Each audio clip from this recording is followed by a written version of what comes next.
Hello friends, I hope you are doing well. After the new update, our Google Dialer app has changed and it won't let you go back to the previous version. In this video, I will show you how to return to the old version, so let's get started. First of all, open the Play Store and click on your profile, your Play Store profile, your Gmail profile. Then go to Settings and click on Network Preferences and select Auto Update Apps. Cycle through the Auto Update Apps option and select Don't Auto Update Apps. Click on Don't Auto Update Apps, then proceed. Then go to the home screen.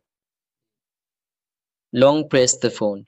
Long press the phone. Dial, hold it for a long time. Then click on App Info and go to App Info.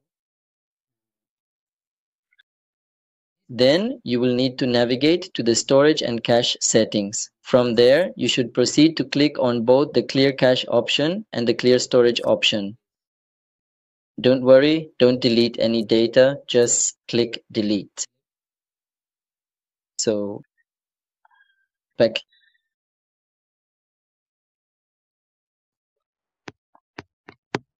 Restart the phone. I think this is okay. Thank you so much and please subscribe and share.